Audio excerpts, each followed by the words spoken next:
c'est le groupe des femmes incapables, de celles qui traînent dans la boue la réputation de nos sœurs en France, celles qui viennent s'asseoir les bras croisés et qui attendent l'aide sociale.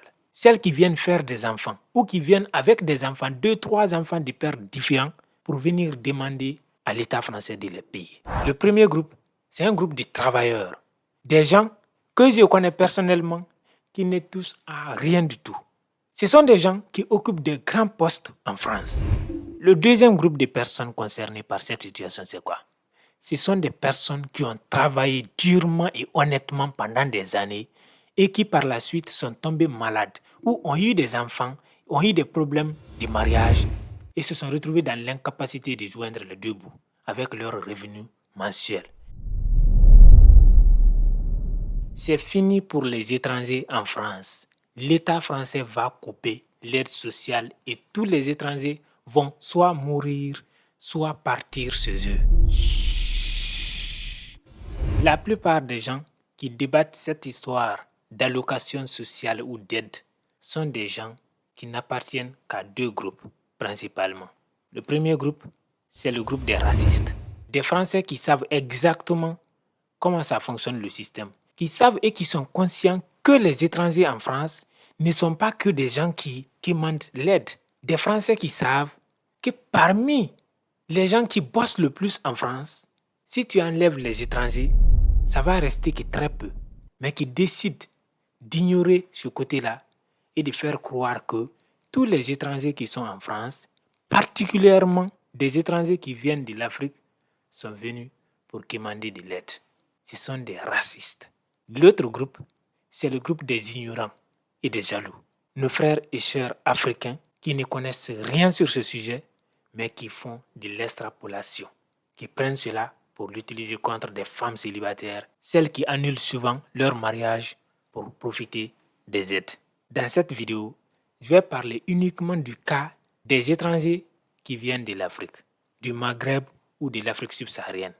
Parce que tout ce débat-là tourne autour de ces personnes-là.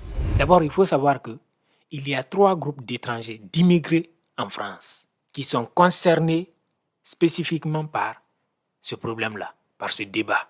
Le premier groupe, c'est un groupe de travailleurs, des gens que je connais personnellement qui ne touchent à rien du tout. Ce sont des gens qui occupent de grands postes en France. La plupart des étrangers, contrairement à ce qu'on vous fait croire, à ce que les médias publient, les étrangers en France ne sont pas des mendiants. Les étrangers sont le moteur même de l'économie française. Les jeunes Africains, maghrébins, subsahariens qui viennent ici, pour la plupart viennent avec le passeport talent. Des ingénieurs très qualifiés qui possèdent des profils, des caractéristiques que l'État français recherche, que des entreprises françaises recherchent à travers le monde. Ils sont dans toutes les entreprises françaises ici. Si vous partez dans les entreprises où on fait du développement informatique, vous verrez que minimum 50 à 60% sont des étrangers. On ne parle jamais de l'apport de ces gens-là. Parce que les médias aiment le sensationnel. C'est toujours ce qui est mauvais qu'ils essaient de mettre en avant. Ils font croire que tous les Africains qui viennent ici, ce sont soit des immigrés clandestins, soit des gens qui viennent pour demander de l'aide. Non, c'est faux. Je dirais qu'il y a plus d'immigrés qui cotisent ici que d'immigrés qui perçoivent l'aide sociale. Je le dis parce que je vis dans l'environnement. Dans mon service, nous sommes au moins une dizaine d'étrangers qui travaillent avec à peu près 3 Français comme ça. Parmi ces dizaines d'étrangers-là, il y a probablement 2 qui touchent l'aide sociale. Tous les autres sont des jeunes, soit des jeunes filles qui ne sont pas mariées, soit des jeunes garçons. Certains sont mariés, n'ont pas d'enfants. Certains ont des enfants, mais avec leur salaire, ils n'ont pas le droit de profiter d'aide. Donc, il faut arrêter de bavarder quand vous ne maîtrisez pas les sujets. Les politiciens utilisent le sujet pour faire croire à l'électorat français que ce sont les étrangers qui appauvrissent la France. Pourtant, les étrangers cotisent. S'il faut annuler l'aide pour les étrangers qui n'ont pas encore passé 5 années sur le territoire français, est-ce qu'il ne faudrait pas aussi exempter alors ceux qui cotisent jusqu'à ce qu'ils atteignent 5 années de résidence en France? Parce que c'est ça aussi. Il y a des étrangers qui cotisent d'un côté, il y a des étrangers qui reçoivent de l'autre. On sait et on voit tous. Quand tu t'arrêtes à la station de train chaque matin, tu vois pratiquement plus d'étrangers que de Français de souche. Personne ne peut faire croire à quelqu'un que tous ces étrangers qui sont dans les trains là, tous ces étrangers qui chaque matin sortent dans le froid pour aller bosser là, récupèrent aussi de l'aide ou attendent la fin du mois pour avoir l'aide de l'État. Donc, arrêtez l'hypocrisie. Le deuxième groupe de personnes concernées par cette situation, c'est quoi? Ce sont des personnes qui ont travaillé durement et honnêtement pendant des années et qui par la suite sont tombées malades ou ont eu des enfants, ont eu des problèmes de mariage et se sont retrouvés dans l'incapacité de joindre les deux bouts avec leurs revenus mensuels. Parfois même, certaines femmes ont juste perdu leur mari. Ça arrive aussi. Donc ce sont des veuves, mais qui auparavant cotisaient ou alors leur mari cotisait avant sa mort. Vous voulez qu'on prive ces personnes-là aussi de l'aide sociale parce que le mari est mort 4 années après son arrivée en France alors qu'il cotisait. On va mettre croix sur tout ce qu'il a apporté à la France comme cotisation, tout ça parce qu'il est étranger. À un certain moment, il faut apprendre à activer ses neurones avant de bavarder. Des femmes qui sont venues en France ont travaillé dignement pendant 2 ans, 3 ans, 4 années, cotisaient et finalement sont tombées enceintes. Ces femmes-là ont peut-être contracté des maladies au cours de la grossesse. Ça peut arriver.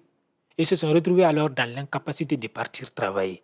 On nous dit que, vu que ces femmes-là n'ont pas passé 5 années sur le sol français avant de tomber enceintes, alors elles n'ont pas le droit de recevoir l'aide sociale. Pourtant, elles avaient cotisé 4 années avant, 3 années auparavant. Il n'y a pas de logique dedans. Maintenant, on va prendre le dernier groupe qui intéresse tout le monde. C'est le groupe des femmes incapables, de celles qui traînent dans la boue la réputation de nos sœurs en France. Celles qui viennent s'asseoir les bras croisés et qui attendent l'aide sociale. Celles qui viennent faire des enfants ou qui viennent avec des enfants, 2, 3 enfants de pères différents pour venir demander à l'État français de les payer. C'est ça le troisième groupe. Et c'est malheureusement ce troisième groupe-là qui est mis en avant. C'est de ce troisième groupe-là que tout le monde parle. Les autres groupes sont oubliés dans le débat, ignorés, voire même insultés à cause d'un seul groupe. Vous voyez un peu comment ça se passe? C'est de la communication politique. Parce que quelque part, il est tout à fait logique que s'ils doivent annuler l'aide sociale pour des étrangers qui n'ont pas encore fait 5 années en France, ils doivent aussi annuler la cotisation de ceux-là qui n'ont pas encore fait 5 années en France. Et quelqu'un ne va pas me dire « Ah, va, c'est toi où c'est rentré ici, c'est sorti par là. » Non. Les Français aussi sont partout dans le monde. Les gens sont venus ici pour travailler. Tant qu'on travaille dans la dignité, on a le droit d'être ici. C'est aussi ça. C'est ça la mondialisation. Des entreprises françaises sont partout.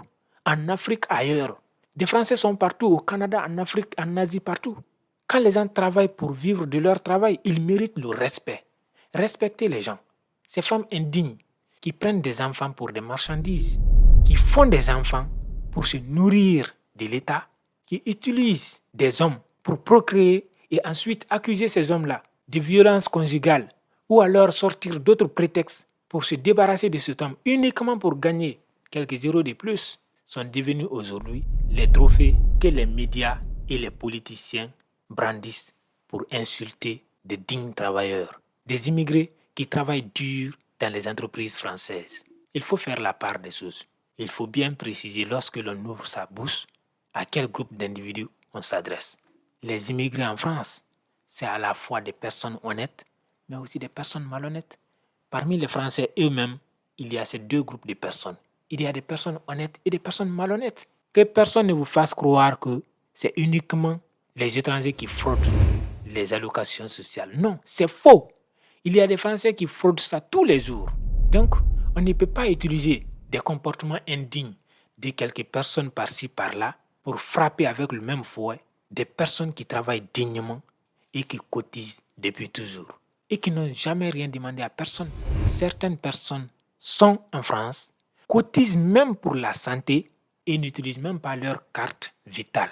Arrêtons un peu de jeter toujours la pierre sur les immigrés en France. Les immigrés contribuent aujourd'hui largement et grandement à l'économie française. Ils méritent le respect. Ils apportent beaucoup à la France, à l'État français, aux contribuables français et à l'économie française. Si vous n'êtes pas bien renseigné, renseignez-vous. Si vous n'êtes pas bien informé, informez-vous. Mais arrêtez de parler des sujets que vous ne maîtrisez pas. Ça, ce sont des sujets que les politiques utilisent pour faire diversion. Il y a des vrais problèmes en France. S'ils veulent couper l'aide sociale, je pense qu'ils savent exactement la marche à prendre. Ils n'ont pas besoin de faire autant de bruit. Mais s'ils coupent l'aide sociale, je pense que quelque part, ils vont aussi penser à la situation des personnes qui cotisent tous les jours, mais qui ne reçoivent rien en retour. Parce que c'est des deux côtés qu'il faut agir. On ne ferme pas les yeux sur ceux-là qui travaillent dur pour cotiser pour l'État, pour le contribuable français, et puis on va mettre le focus sur ceux-là qui reçoivent de l'autre côté. Cette vidéo arrive à sa fin. Si vous avez aimé, abonnez-vous, likez et surtout mettez votre opinion en commentaire.